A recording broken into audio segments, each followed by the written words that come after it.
I assume that you and my son have already met again, since you were here and is that his? He changed the course of his statement. I nodded my head. Opo. Did he know about her?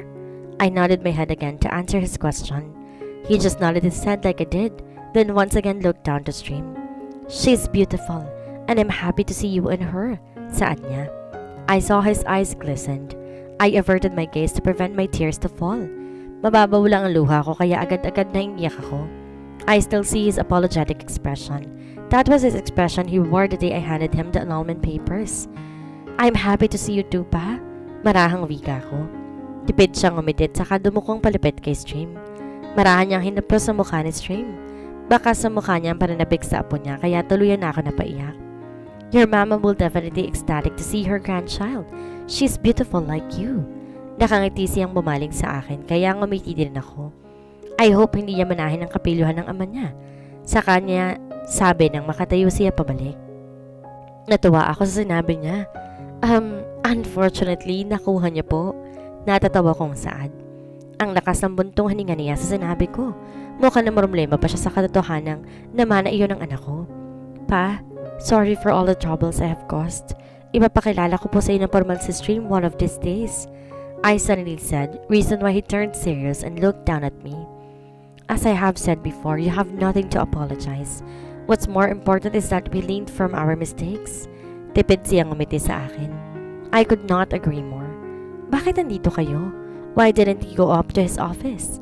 Nagtataka niyang tanong sa akin. I cleared my throat before answering him. May meeting pa po kasi siya pa, so we just waited for him there. Sagot ko. Nangunot ang noon niya sa sinabi ko. You could have waited for him in his office. Did the lobby inform this office that you were here? Barito ng boses niyang tanong sa akin.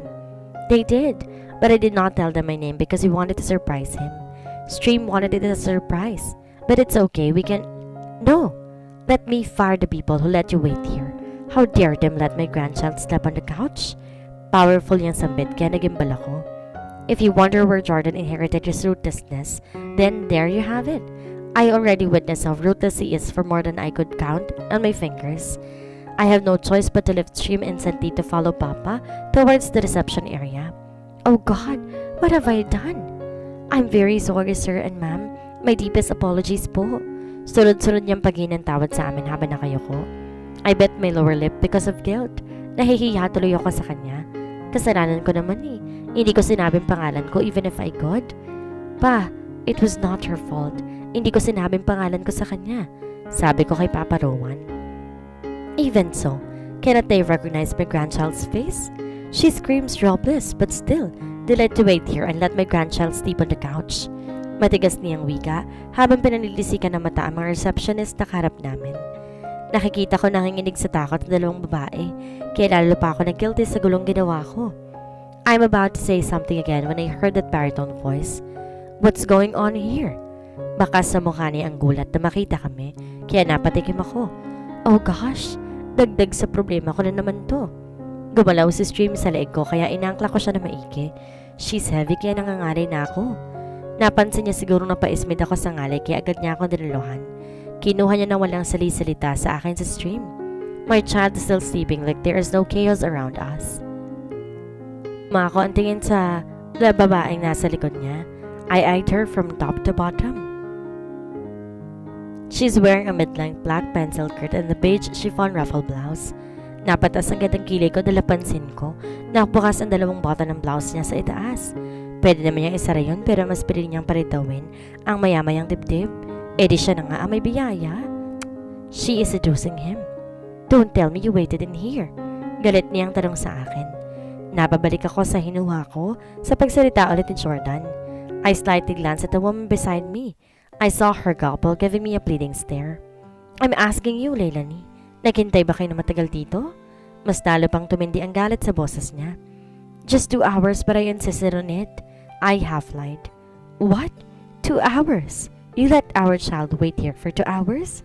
His cold and powerful voice roared around our lounge. I grated my teeth inside. Namumuro na siya sa pagmumura niya. I am still preventing myself because Papa is here with us. Mas lalo pa nag-init ang ulo ko nang lumapit ang babae sa kanya at may ibinulong dito. Aba, Nananadya to ah. May meeting ka kaya mas pinili ko magstay muna hanggang matapos kayo.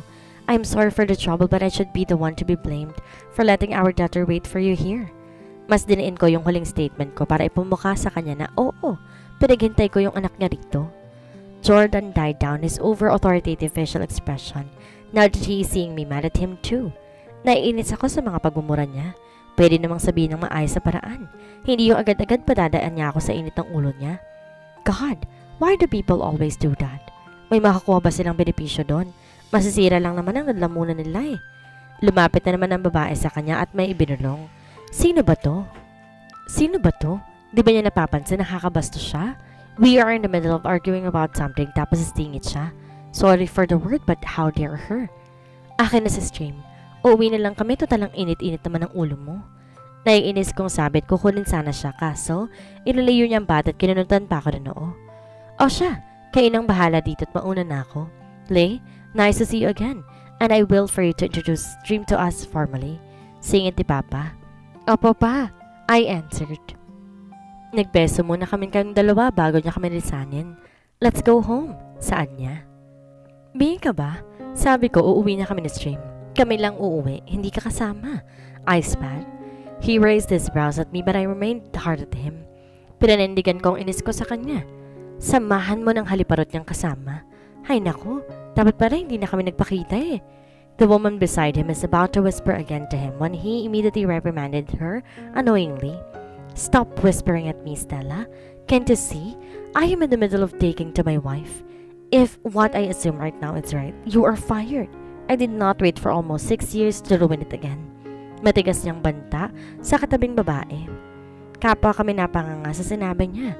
Halos tagos sa dibdib ko ang huling sinabi niya. And what more shocking is that he called me wife. Hibang na ba siya para tawagin ulit ako noon? Without a word, he caught my hand so quickly and dragged me out of the building. My heart raced erratically at the sudden move. Hindi pa nga ako nakakabawi, may kasunod na agad. How can he still have the force to drag us forcibly while he is carrying our daughter using his other arms? Sa bagay, ang laki ng biceps niya. Why not use for the right purpose? Hindi yung ginagamit niya sa iba. Gosh, I am mentally talking to myself again. Slow down, Jordan, at saka nasasaktan na ako. Sabi ko sa kanya. Tumigil siya sa paglalakad at bumaling sa akin. Why aren't you contacting me? That you were already here. Sumingkit ang mata niyang nakatingin sa akin. Inayos ko muna ang sarili ko bago ko sumagot sa kanya. It was just sudden, alright? And pwede ba? Ikaw yung hindi tumatawag sa amin simula nung isang araw pa. Don't you know how much Stream looked for you? Litanya ko. How about you? Ha? Anong pinagsasabi nito? I'm asking if you missed me too. He bluntly said. I was taken aback from what he said. Hindi maitatagang kumalabog ang puso ko ng malakas sa tanong. To think na tanong pa lang yon pero grabe ng pagwawala nito. I glanced at him and his other brows curved up and waiting for my response. Asa siyang na-miss ko siya. Good thing our daughter suddenly woke up and it saved me from falling apart. Daddy, Mommy, are you fighting? Mapungay ang tanong niya sa amin. No baby, that's how we show our sweetness to each other. Dahilan niya sa anak naman habang hinaaplos ang mukha nito. Wow ha, galing ng palusot niya. Hindi na lamang ako kumontra dahil para din naman yan sa anak namin. I miss you, Daddy, she sweetly said to her father as she clasped her arms to her father's name. I miss my baby more. Sagot naman ni Jordan sabay halik sa noo niya.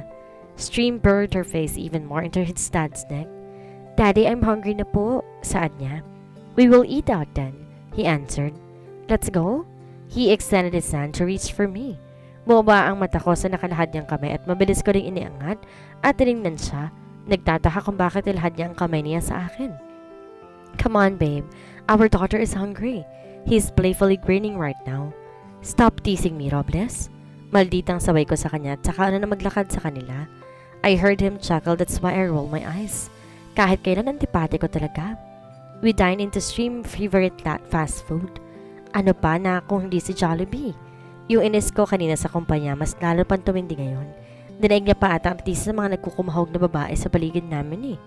Just eat, Lay. Kahit nga naman nila ako tingnan, hindi nila ako makukuha sa'yo. Nakangising bulong niya sa akin. Nagsitayuan naman ang mga balahibo ko, dulot ng hininga niya. My eyes dilated instantly due to his arrogance. At anong pinagsasabi niyang hindi makukuha sa akin? Pag-aari ko ba siya? Kahit dalhin niya pa sa kondo ang ilan sa mga yun, wala akong pake. By the way, why didn't you tell me that you're here? Pagsaseryoso niya. Stream wanted to surprise you but it's the other way around. Sarkastiko kong sagot. What do you mean by that? Are you talking about my father? Yung babaeng higa, Jordan. Yung babae mo. God, I wanted to voice it out but I don't want to give him any more idea about it. Do not ever fire that receptionist, Jordan. It was my fault. She asked me who I was but I did not tell her because we wanted to surprise you and it was my choice to wait for you in the lobby. Madiing paliwanag ko sa kanya sa nangyari kanina. I know him. He will do what Papa had said earlier. You're going to fire them instantly without mercy. Fine, but in one condition. He leans back on his seat. I narrowed my eyes in disbelief. Ano na naman to, Jordan? Didn't you hear what I said? Kasalanan ko nga at saka diba, dapat it was the legal thing to do. You cannot fire an employee without any due process. I stared. He curved his lips and then shrugged his shoulders. Reason for me to get annoyed more. Pasalamat siya nanditong anak namin. Good thing also, Stream is having her own world munching her food. Hindi siya nakikinig sa usapan namin. My company, my rules.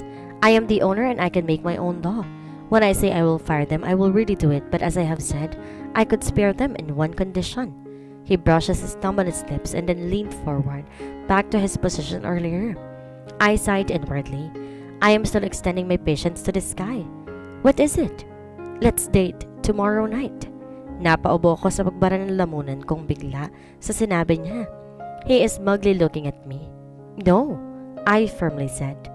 Okay, I will call Stella now to look for a new receptionist. Fine, and don't you ever call that leech? Banta ko sa kanya. I grinned victoriously as if he won the lottery. Inirapan ko siya. I hate you, Robles. I hate you. One thing is for sure, I am nervous right now. Kilala ko ang puso ko pagdating kay Jordan. Unstable siya, madaling bumigay. He left me with no choice but to give in to his condition. So here I am now, getting dressed for tonight. I did not bring a lot of clothes since we will be only staying here until the end of this holiday vacation. Kahapon lang niya ako inaya kaya hindi rin ako nakapamili. So may balak ka. In the end, I am wearing a denim skinny jeans and a ruffle-sleeve floral top which is open at the back. Birthday gift sa akin to ni Ricky. Sneakers lang ang dala kong pampaa kaya yun na din ang sinuot ko. Hindi ko naman din na-expect na may ganitong kaganapan. Mommy, you and Daddy are going on a date, right? Tanong ni Stream sa akin. Ngumiti ako at saka lumapit sa kanya at nililikan siya sa noo. Yes, kaya behave ka muna ngayon with Lolo and Lola, ha? Suyo ko. Okay po, I will ask Lola na lang for my milk later, sabi niya. Very good. Puri ko sabay halik ulit sa noo niya. Pababa pa lang kami ni Stream na hagdan, nakita ko na agad si Jordan. He's talking to my parents in the living room. Wala si Kuya ngayon. Daddy! Teling malakas si Stream at sabay patakbong lumapit sa daddy niya pagkababa namin. Lahat sila lumingon sa amin. Naparunok pa ako ng 2 beses nang dumapo ang mata ni Jordan sa akin at biglang umiti pa. Hindi rin naman magkamayaw ang puso ko sa pagiti niya. Parang nakaprogram na ito na ganito maging response niya. After several moments of talking to my parents, Jordan and I excused ourselves to get going. Pinakuluan pa na makahulog ang tingin ni Mommy bago kami lumabas ng bahay. I said goodnight to Stream because she might be sleeping when I will be home. Ganun din si Jordan. Ang bilis kayang napabaling sa kanya ng mamataan ko kung nasaan kami ngayon. Kung saan niya ako dinala ngayon. Hindi ba ako namamalikmata lang o nananaginip? Why would he come back to the place that reminded him of the thing he loathed me about? What is his reason for bringing me here? So he wants to emphasize how selfish I am before him. He did not talk. He unbuckled his seatbelt to ready himself to go out. I did the same too. Una siyang nagtanggal ng seatbelt pero nauna ako lumabas ng kotse. The exterior of the church is still magnificent like how I was first captured my eyes. I have bittersweet memories here. Too bad. My favorite holy place is also my most painful place. Upon reminiscing about the old spirit of enthusiasm for this place, a hand snaked into mine and immediately intertwined our hands. I raised my gaze to him and he smiled. A smile that I never saw or would never have thought to see from him. It made the flock of butterflies in my stomach go wild. Hinili niya ako papasok. No one is inside but us. The altar is Christmasly decorated and it was the only well-lit besides the other part of this church. Naglakad kami sa mahabang pasilyo na simbahang ito. Bitter memories of the past triggered in. It was me in the center aisle, wearing the most beautiful gown that a woman wished to wear on her most special day. But instead of pure happiness, it was a mixture of selfishness and greediness. Standing still, just looking at the man beside his father, waiting for me. Was he really? His eyes are bloodshot, piercing me through his dagger-sharp stares. I'm having a hard time whether I will run away or stay. I chose to stay. I chose to receive his savage stares because it was the only way to save him. To save a man I love, it is do or die. It all came back to me how forced the love I should have done in the first place. But if I didn't, I have no stream to hold, hug, and kiss. She's the best thing I ever received out of my selfishness. Selfish for putting me too hard my love for the person who wants nothing from me, who wishes this should not happen. You're probably wondering why I brought you here instead of a fine dining restaurant. He suddenly speak out of our silence. Marahan ulit ako napatingala sa kanya. Mapungay siya nakatingin lamang sa akin at waring may pinababatid sa akin ang kanyang mga tingin. Hinahago niyang puso ko sa parang nakikipagsimpatya na rin ako. I admit that I was angry that time because it hurts me a lot for being forced into a lifelong commitment. That was not the dream I aspire for the both of us. Natigilan ako sa sinabi niya. What is he saying? Naguluhan akong bigla sa mga salitang ginamit niya. I realized I was not angry at you, but I was angry at myself. How could I do that to you? All he did was to protect me and save me. I wanted to protect you, but I failed to do that part. I promise you that I won't hurt you as your bullies did to you, and again, I failed. His eyes glistened and even stammered a little but managed to stay on point in the end. I could not hold back my tears anymore. I let it stream down like running water. How could I forget that?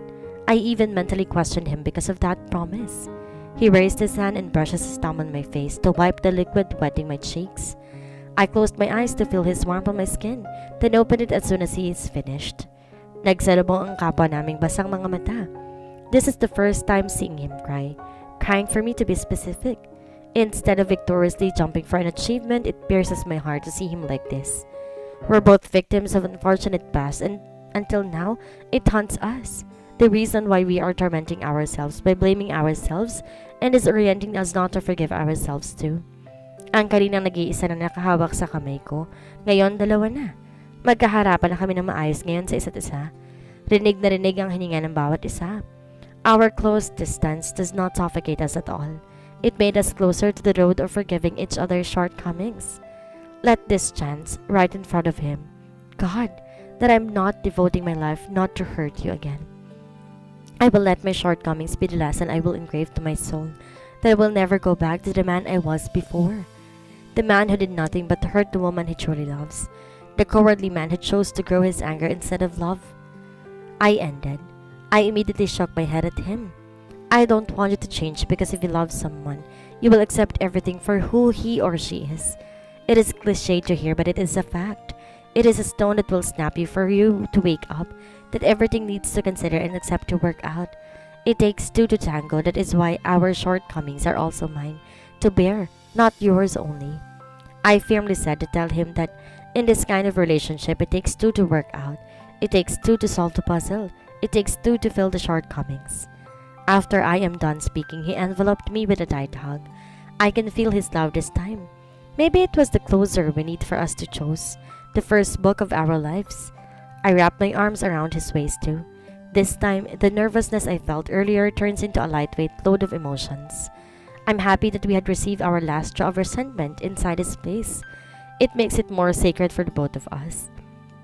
This time, I'm not going to call myself a fool for accepting him again in my life because I never considered him as my worst. He is the test, and the Lord gave me to strengthen my hold onto myself, to empower me to be a better woman. I'm not saying that I'm a strong, but what I could affirm is that I have my faith and love to myself now that I forgot to give to myself before. Remember this. They might be the center of your universe, but don't you ever forget that you are still the universe. You are the protagonist of your own story, the one and only.